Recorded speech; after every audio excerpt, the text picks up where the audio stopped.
Okay, let's talk about China's ability to consistently defy Western skepticism.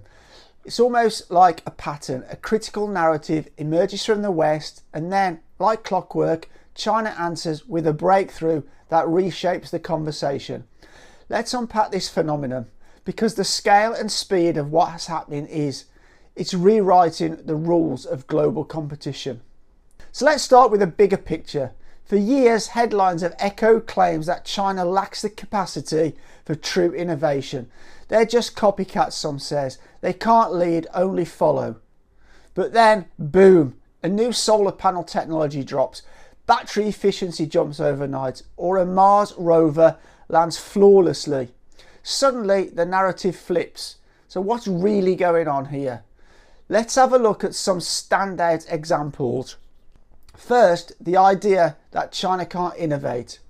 Cue the solar revolution. Chinese companies now produce over 80% of the world's solar panels, driving costs down by 90% in the last decade. Then there's fusion energy. China's EAST reactor recently sustained a plasma reaction for 1056 seconds, a new world record. Oh, and let's not forget 6G. While many of us are still getting used to 5G, China's already testing terahertz frequency tech that could make today's internet speeds look like dial-up. It's not just what they're doing, it's how fast they're doing it. Then there's the automotive industry. Remember the jokes about Chinese cars? Fast forward to 2024. BY Seagull EV, stylish, tech-loaded, and at $12,000, outsold Tesla in China last quarter. They're not just competing, they're redefining affordability in the EV race. And with exports surging, this isn't just a local win, it's a global market shake-up.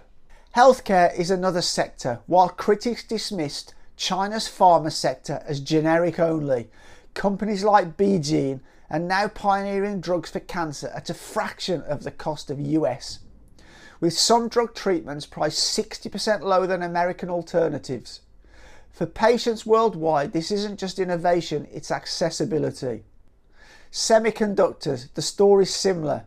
After US export controls in 2022, SMIC shocked the world by mass producing 7nm chips. Are they matching TSMC's latest 3nm tech? Not yet. But Huawei's Ascend 910 AI chip now rivals Nvidia's A100, a milestone few people thought possible so soon.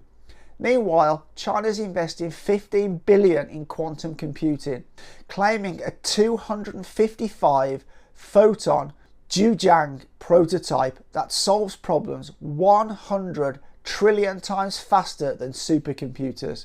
And speaking of AI, enter DeepSeek, developed by a 50-person startup on a shoestring $6 million budget. Its architecture challenges models costing 100 times more. How? By optimizing for efficiency over brute force compute.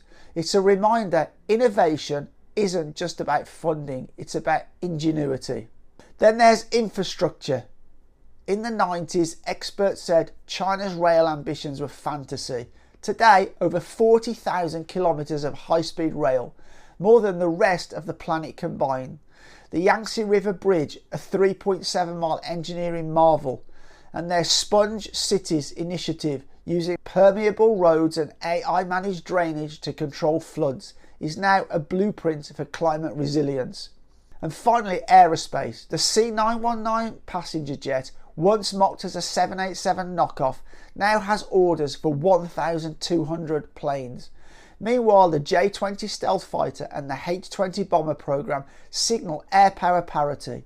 So what's driving this? Well, massive R&D investment, $450 billion in 2023 alone, paired with a culture that prioritises STEM education, 40% of graduates in engineering fields. But there's also a pressure cooker effect. Every critique seems to fuel a "we'll show them" drive, turning skepticism into rocket fuel for innovation. Now, this isn't to say China doesn't face challenges, IP disputes, debt debates, demographic shifts, but dismissing their momentum, that's a recipe for complacency. China are not just catching up, they're leapfrogging in sectors the West have taken for granted. So what do you think? Are we witnessing a rebalancing of global tech leadership from the West to China? Let me know what you think in the comments below. Anyway, I'll see you in the next one, and as always, take care.